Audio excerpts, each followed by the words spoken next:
അതിനു മുന്നേ ഒരു കാര്യം പറയട്ടെ, അദ്ദേഹം ജേർണലിസ്റ്റ് ആണെന്ന് എല്ലാവർക്കും അറിയാം. അതുപോലെ തന്നെ ഫിലിം ഡയറക്ടർ മാത്രമല്ല, നമ്മുടെ നാട്ടിലെ രാഷ്ട്രീയ ചരിത്രത്തിൽ അദ്ദേഹം വളരെ ആക്റ്റീവായിട്ട് പ്രവർത്തിക്കുന്ന ഒരു വ്യക്തി കൂടിയാണ്.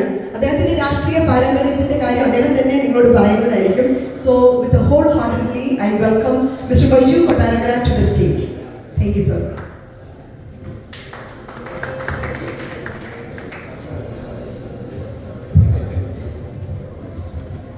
എല്ലാവർക്കും നമസ്കാരം. എല്ലാവരും ഈ ചർച്ചയ്ക്ക് ഇങ്ങനെ ആവേശം കൊണ്ടിരിക്കുന്നതുകൊണ്ട് ഞാൻ അധികം സംസാരിച്ച് നിങ്ങൾ നിരൂപിക്കുന്നില്ല. ഇലക്ഷൻ ആകുമ്പോൾ അല്പം എരിവും പുളിയും ബഹളവും ഒക്കെ വേണം, ഇതിൽ ഒരു രസമുണ്ട്. പക്ഷെ നാട്ടിലാണെങ്കിൽ ഇങ്ങനെയൊന്നും അല്ല കേട്ടോ. നാട്ടിൽ ഇതിൻ്റെയൊക്കെ ഒരു രീതി മൊത്തം മാറിപ്പോയി നിങ്ങൾക്ക് എല്ലാവർക്കും അറിയാം. ഞാൻ ഏതാണ്ട് 6 വർഷത്തോളം കമ്മ്യൂണിസ്റ്റ് പാർട്ടി ഓഫ് ഇന്ത്യയുടെ, അതായത് CPIയുടെ സ്റ്റേറ്റ് കൗൺസിൽ അംഗമായിരുന്നു. അതിനുശേഷം അവരുടെ കയ്യിലിരിപ്പും നല്ല പ്രവർത്തികളും ഒക്കെ കൊണ്ട് അവിടുന്ന് പതുക്കെ മാറി, കുറെ കാലം മാറി. കഴിഞ്ഞ ഇലക്ഷൻ സമയത്ത് രാഹുൽ ഗാന്ധിയോടൊപ്പവും പ്രിയങ്ക ഗാന്ധിയോടൊപ്പവും ഏതാണ്ട് 8 വേദികളിൽ അതിൻ്റെ പ്രധാന പ്രചാരകനായിട്ട് എനിക്ക് പോകാൻ ഉള്ള സാഹചര്യം ഉണ്ടായി. അതുപോലെ തന്നെ ഉമ്മൻചാണ്ടിയോടൊപ്പം 88 വേദികളും കഴിഞ്ഞ ഇലക്ഷനിൽ ഞാൻ പങ്കിട്ടു. അതൊക്കെയാണ് എൻ്റെ രാഷ്ട്രീയം. പക്ഷേ ഞാൻ ഒരു രാഷ്ട്രീയ പാർട്ടിയിലും ഇതുവരെ മെമ്പർഷിപ്പ് എടുത്തിട്ടില്ല. നല്ലതെന്ന് തോന്നുന്ന ആളുകളെ പിന്തുണയ്ക്കുകയാണ് എൻ്റെ ഉദ്ദേശവും എൻ്റെ ലക്ഷ്യവും. അതാണ്. ഞങ്ങളുടെ സിനിമാക്കാരുടെ ഇടയിലും ഒരുപാട് രാഷ്ട്രീയക്കാരുണ്ട്. ഇടതുപക്ഷ ചിന്താഗതിയുള്ള ആളുകളായിരുന്നു കൂടുതലും. പക്ഷെ അതൊരു വെയ്പ്പ് മാത്രമാണ്. വെപ്പെന്ന് പറയുന്നത് അല്പം ബുദ്ധിജീവി ജാടയൊക്കെ ഉണ്ടെങ്കിൽ അയാൾ ഇടതനായിരിക്കണം എന്നൊരു തോന്നൽ നമ്മുടെ നാട്ടിലുണ്ട്. അത് ചുമ്മാതാണ്. ആ താടിയും ആ ജാടയും മാത്രമേ ഉള്ളൂ, തലക്കുള്ളിലൊന്നും ഇല്ല എന്നുള്ളതാണ് മറ്റവസ്ഥ.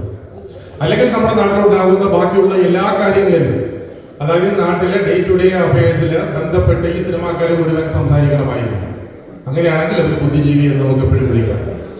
ഇപ്പൊ തന്നെ നമ്മുടെ നാട്ടിൽ 1-2 സ്ഥാനാർത്ഥികളൊക്കെ നിന്നപ്പോൾ തോമസ് ഐസക്കിനെ പോലുള്ള ആളുകളൊക്കെ പറഞ്ഞു കോമാളി എന്ന് പറഞ്ഞു. പിഷാരടി എൻ്റെ ഒരു സുഹൃത്താണ്. കോമാളി എന്നാണ് പറഞ്ഞത്, സിനിമയിലെ കോമാളി. അങ്ങനെയാണെങ്കിൽ കഴിഞ്ഞ പ്രാവശ്യം LDF എത്ര കോമാളികളെയാണ് ഇലക്ഷൻ നിർത്തിയത്? ഇന്നസെന്റിനെ നിർത്തിയിരുന്നു, മുകേഷെ നിർത്തിയിരുന്നു, എത്ര പേരെയാണ് നിർത്തിയത്? അതുപോലെ തന്നെ രാഷ്ട്രീയം പറഞ്ഞ് മുമ്പോട്ട് പോവുകയാണെങ്കിൽ നമ്മുടെ മുഖ്യമന്ത്രി പരമജറ്റയെന്നും നികൃഷ്ടജീവിയെന്നും വൃത്തികെട്ടവനെന്നും വിളിച്ചയാളെ അയ്യപ്പ സംഗമത്തിന് വിളിച്ചിരുത്തിട്ട് സ്വന്തം കാറിൽ കയറ്റി കൊണ്ടുപോയ ചരിത്രം നമുക്ക് എല്ലാവർക്കും അറിയാം. അതുപോലെ തന്നെ BJPയുടെ ഭാഗത്തു നിന്നാണെങ്കിൽ പരമചെറ്റ, ഈ വാക്കുപയോഗിക്കുന്നത് PC എന്ന് പറയുന്നത് പരമചെറ്റ എന്ന് പറഞ്ഞുകൊണ്ട് ആക്ഷേപിച്ച PC തോന്നിപ്പോ BJP ഇല്ല. അതുപോലെ തന്നെ കോൺഗ്രസിലാണെങ്കിൽ സരിനെയും കോൺഗ്രസ് നിന്ന് സ്ഥാനം കിട്ടാത്തതുകൊണ്ട് പോയ ആളുകളെ ഒക്കെ നിങ്ങൾക്കറിയാം. ഇത് നമ്മുടെ നാട്ടിലെ രാഷ്ട്രീയ ചരിത്രമാണ്. നാട് മുമ്പോട്ട് പോകുന്നതിന് വേണ്ടിയല്ല, അവിടെ രാഷ്ട്രീയം ഒരു കച്ചവടമാക്കി മാറ്റിയിരിക്കുന്നു നമ്മുടെ നാട്ടിലിപ്പോൾ. അത് ഒരു രാഷ്ട്രീയം മാത്രമല്ല, എല്ലാവരും അത് തന്നെ. ഇന്നലെ മോദിജി പാലക്കാട് വന്നപ്പോൾ പറഞ്ഞു ഏതാണ്ട് 1000 കോടി രൂപ പാലക്കാടിന് കൊടുക്കാം, അവിടെ ചെലവാക്കാൻ, അവിടെ വികസനം കൊണ്ടുവരാൻ 1000 കോടി രൂപ കൊടുക്കാമെന്ന് പറഞ്ഞു. ഇത്രയും കാലം മോദി പാലക്കാടിനെ കണ്ടില്ലായിരുന്നു. ഇപ്പൊ ഇലക്ഷൻ വന്നപ്പോൾ മാത്രമാണ് കണ്ടത്. അതേപോലെ തൃശ്ശൂർ എടുത്ത സുരേഷ് ഗോപി ഒരു എയിംസ് കേരളത്തിൽ കൊണ്ടുവരാൻ വേണ്ടി 5 വർഷങ്ങളായിട്ട് ഇതേവരെയും സമയം കിട്ടിയില്ല. എയിംസിന് ചോദിക്കുന്നുണ്ടപ്പോൾ അത് കണ്ടോളാം മറ്റേ മോനെ എന്നാണ് പ്രസംഗിച്ചത്. നിങ്ങളെല്ലാവരും വീഡിയോ കണ്ടതാണ്. ആ വാക്കാണ് ഉപയോഗിച്ചത്. ഇതേ രീതിയിലുള്ള വാക്കുകളും ഇതേ രീതിയിലുള്ള പ്രവൃത്തികളും ഒക്കെ തന്നെയാണ് നമ്മുടെ നാട്ടിലെ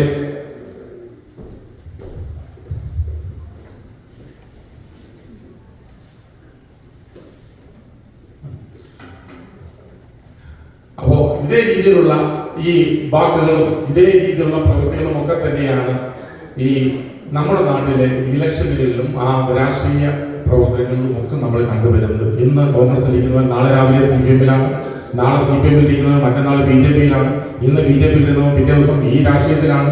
പക്ഷെ നമ്മൾ ഒരേ ഒരു കാര്യം ആലോചിക്കേണ്ടത്, വളരെ വ്യക്തമായി വളരെ സൗമ്യമായി നമ്മുടെ നാട്ടിലെ ജനങ്ങൾക്ക് ഗതി ഉണ്ടാവുന്ന രീതിയിൽ, നമ്മുടെ നാട്ടിലെ ജനങ്ങളുടെ ഉന്നമനം മാത്രം പിന്നിൽ കണ്ടുകൊണ്ട് പ്രവർത്തിക്കുന്ന ഒരു രാഷ്ട്രീയ പാർട്ടി ആരായാലും ശരി, അത് കോൺഗ്രസ് ആണെങ്കിലും CPM ആണെങ്കിലും BJP ആണെങ്കിലും ആരാണെങ്കിലും അവരെ തിരഞ്ഞെടുത്ത് ഈ ഗോതയിലേക്ക് അയക്കണം. അല്ലെങ്കിൽ ആ നിയമസഭയിലെ 140 പേരിരിക്കുന്ന മെമ്പർ 140 MLA-മാരിക്കുന്ന മന്ത്രിസഭയിലേക്ക്, ആ സഭയിലേക്ക്, ജനപ്രതിനിധി സഭയിലേക്ക് അങ്ങനെ വിവരവും വിദ്യാഭ്യാസവും ഉള്ള ആളുകളെ തന്നെ തിരഞ്ഞെടുത്ത് അയക്കണം. അതാണ് നമ്മുടെ നാട്ടിലെ ആളുകൾ ചെയ്യേണ്ടത്. നമ്മുടെ ആൾക്കാരോടൊക്കെ നമ്മൾ പറഞ്ഞു കൊടുക്കേണ്ട കാര്യങ്ങളും അത് തന്നെയാണ്. എൻ്റെ വീടിനടുത്തൊരു ചേട്ടനും ചേച്ചി ഉണ്ടായിരുന്നു. വളരെ സൗമ്യമായിട്ട് നല്ല സ്നേഹത്തോടെ ജീവിച്ചിരുന്ന ഒരു ചേട്ടൻ ചേച്ചിയാണ്. അപ്പോൾ ഈ ചേച്ചി കുറെ കാലങ്ങളായിട്ട് കാണാനില്ല. എല്ലാ ഇലക്ഷനും അവിടെ വോട്ട് ചെയ്യാൻ വരും, വോട്ട് ചെയ്തിട്ട് തിരിച്ചു പോകും.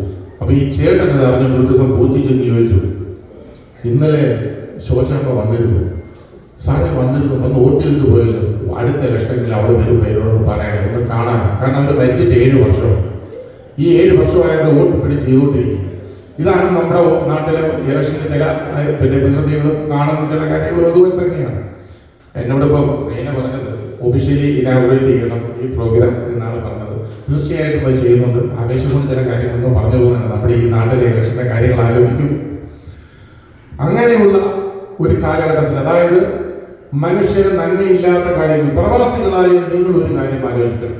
നമ്മുടെ നാട്ടിലിരുന്ന ഏത് ഗവൺമെന്റാണ് പ്രവാസികളായ നിങ്ങൾക്ക് ഓരോരുത്തർക്കും ഗുണകരമായ പ്രവർത്തനങ്ങൾ ചെയ്തിട്ടുണ്ട് എന്നുള്ളത് ആലോചിക്കണം.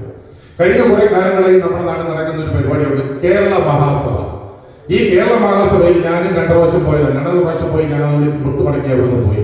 2ാമത്തെ പ്രാവശ്യം പോയപ്പോൾ ഇറ്റലിയിൽ ഒരു ബാറിൽ ഡാൻസ് കളിച്ചുകൊണ്ടിരിക്കുന്ന ഒരു പെണ്ണിനെ കൊണ്ടുവന്നാണ് അവിടെ കാര്യങ്ങളെല്ലാം നടത്തിക്കൊണ്ടിരിക്കുന്നത്. ഞാനത് വാർത്തയൊക്കെ ചെയ്തതാണ്. അന്ന് അവിടെ ഇവിടുന്ന് പിടിച്ചിറക്കി വിട്ടു. അങ്ങനെ ചില ഇഷ്യൂസ് ഒക്കെ ഉണ്ടായി. അങ്ങനെ പല സ്ഥലത്തു നിന്നും അമേരിക്കയിൽ നിന്നുകൊണ്ട് പല ആളുകൾ, ചില സംഘടനയുടെ ആളുകൾ അവിടെ വരുന്നു. 3 ദിവസം മാത്രം അവിടെ താമസിക്കുന്നു. സർക്കാർ ഇത് 3-4 കോടി രൂപ ചെലവാക്കുന്നു. ഇത് ചെലവാക്കി കഴിയുമ്പോൾ $5000 തികച്ച അക്കൗണ്ടിൽ ഇല്ലാത്ത ഒരാളാണ് അമേരിക്കയിൽ നിന്ന് അവിടെ പോയിട്ട് $50,000 കോടി പിന്നെ മത്സ്യബന്ധനത്തിന്, ആഴക്കടൽ മത്സ്യബന്ധനത്തിന് എഗ്രിമെന്റ് ഇട്ടിട്ട് പോയിരുന്നു മേഴ്സിക്കുട്ടമ്മയുടെ അടുത്ത്. അപ്പോൾ നമ്മുടെ ആളുകളുടെ ഒരു നിങ്ങളെ പറ്റിക്കുന്നതും അല്ലെങ്കിൽ നിങ്ങൾക്ക് പേരുദോഷം ഉണ്ടാക്കുന്ന ആളുകളെ കുറിച്ച് നമുക്ക് അറിയാൻ പറ്റും. നിങ്ങൾക്ക് എല്ലാവർക്കും അറിയാം, ന്യൂയോർക്കിൽ ഒരാളാണ്, ഷൈജു എന്നാണ് അയാളുടെ പേര്. 50,000 കോടി രൂപയുടെ ആഴക്കടൽ മത്സ്യബന്ധനം എഗ്രിമെന്റ് ഒപ്പിട്ടുവന്ന് കേരളത്തിൽ പോയി. മേഴ്സിക്കുട്ടമ്മയാണ് ഒപ്പിട്ട് കൊടുത്ത കഴിഞ്ഞ ഗവൺമെന്റ് കാലത്ത്. അയാളുടെ അക്കൗണ്ടിൽ അന്വേഷിച്ചപ്പോൾ $5000 പോലും അക്കൗണ്ടിൽ ഇല്ലാത്ത ഒരാളാണെന്നാണ് മനസ്സിലായത്. ഇതാണ് നമ്മുടെ നാട്ടിലെ പ്രവാസികൾക്ക് ഏത് രീതിയിൽ വളർത്തിക്കൊണ്ടുവരണം. നിങ്ങളുടെയൊക്കെ വീടും വസ്തുവൊക്കെ ഇപ്പോഴും കേരളത്തിൽ കിടപ്പുണ്ട്. ഇതിനൊരു സംരക്ഷണം പോലും ആരും ഏറ്റെടുക്കുന്നില്ല എന്നുള്ളതാണ്. ഈ 3 വർഷത്തെ പ്രവാസി കേരള മഹാസഭ കൊണ്ടൊന്നും ഒരു കാലത്തും പ്രവാസികളെ നമ്മുടെ നാട്ടിൽ ഉദ്ബോധിപ്പിച്ച് കൊണ്ടുവരാനോ അല്ലെ പ്രവാസികൾക്ക് ഗുണകരമായിട്ടുള്ള കാര്യങ്ങൾ ചെയ്യാനോ ഒന്നുമല്ല അവർ ചെയ്യുന്നത്. ഏത് രാഷ്ട്രീയ പാർട്ടി അത് ചെയ്താലും നിങ്ങളെ മുഴുവൻ അത് ഉന്നം വെക്കുന്നത് നിങ്ങളുടെ കയ്യിലുള്ള പണം എങ്ങനെയെങ്കിലും ആ പാർട്ടിക്ക് കുറച്ചെങ്കിലും കിട്ടണം, അല്ലെങ്കിൽ ആ നേതാക്കന്മാർക്ക് കിട്ടണം എന്നുള്ള ഒറ്റ ചിന്ത മാത്രമേ ഉള്ളൂ. ഇവിടെയും ഉണ്ടായിരുന്നല്ലോ, മഞ്ഞഘട്ട സിറ്റിയിലെ മുഖ്യമന്ത്രിയും ജോൺ ബെട്ടാസൊക്കെ വന്നിരുന്നല്ലോ. അവിടെ എവിടെയെങ്കിലും നിങ്ങൾ അന്നത്തെ പ്രസംഗം നിങ്ങൾ ശ്രദ്ധിക്കണം. ഏതെങ്കിലും ഒരു നേതാവ്, മുഖ്യമന്ത്രി അടക്കം ഏതെങ്കിലും ഒരു നേതാവ് കമ്മ്യൂണിസം എന്നൊരു വാക്ക് അവിടെ വേണ്ടിയിട്ടുണ്ടോ എന്ന് ആ മുഴുവൻ പ്രസംഗം ഒന്ന് വായിക്കണം, അല്ലെങ്കിൽ ഒന്ന് കേൾക്കണം. അല്ല, ഞാൻ കോൺഗ്രസിനെ പറഞ്ഞല്ല, കാര്യങ്ങൾ പറഞ്ഞതാണ്, എല്ലാവർക്കും വേണ്ടി പറഞ്ഞാണ്. ഞാൻ നാട്ടിൽ നടക്കുന്ന കാര്യങ്ങൾ പറഞ്ഞതാണ്. അല്ലല്ല, ഞാൻ എന്റെ ആശയങ്ങൾ പറഞ്ഞാണ് സുഹൃത്തെ. ഞാൻ എന്റെ ആശയങ്ങൾ പറഞ്ഞതാണ്.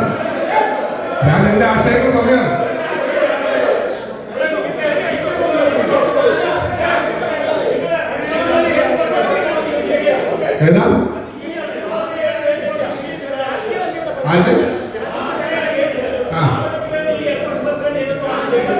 ആര് ചെയ്തു, എന്ത് ചെയ്തു എന്നാണ് പറയുന്നത്? എന്ത് ചെയ്തു? നിങ്ങൾ പറയും, എന്താണ് ചെയ്തത്? മാണിക്കട്ടെ എന്താണ് ചെയ്തത്? അങ്ങനത്തെ ഒരു സംഗതിയാണ് നടന്നത്. ഒന്നും നടന്നില്ല. കോടതി കിടക്കുന്നു, പിന്നെ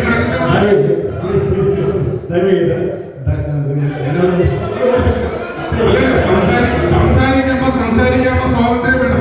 എന്താണ് സ്വാതന്ത്ര്യം വേണം? അതിനുവേണ്ടിയാണ് മീറ്റിംഗ് വന്നത്. സംസാരിക്കേണ്ട സ്വാതന്ത്ര്യം വേണം. അത് ഇവിടെ ഇല്ല, ലോകത്ത് എവിടെയാണെങ്കിലും ഞാൻ പോയി സംസാരിക്കും. അതെന്റെ വ്യക്തിത്വമാണ്, അതെന്റെ ആഗ്രഹം. ഞാനോട് സംസാരിക്കും. എന്നെ ഒരു മീറ്റിങ്ങിന് വിളിച്ചിട്ടുണ്ടെങ്കിൽ ആ മീറ്റിങ്ങിന് ഞാൻ വാർത്തത് എന്റെ വ്യക്തിത്വത്തിനും എനിക്കുള്ള കാര്യങ്ങൾ സംസാരിക്കുന്നത്.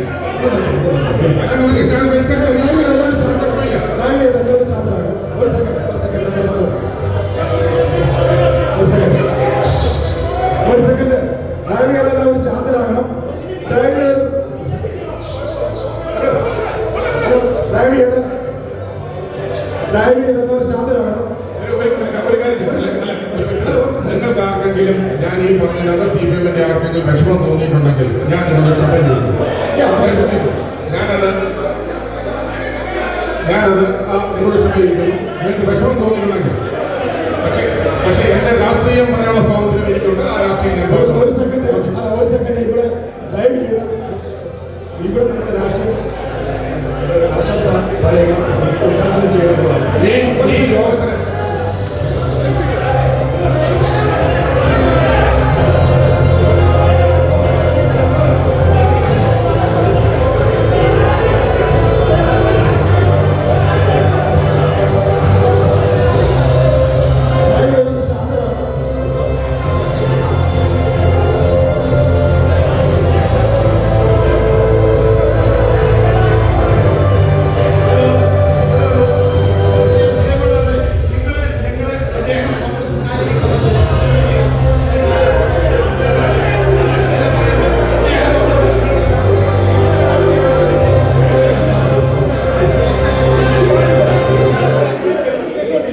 ഈ മീറ്റിംഗ് ഔദ്യോഗികമായി ഉദ്ഘാടനം ചെയ്യാനായിട്ട് പ്രഖ്യാപിക്കുന്നു.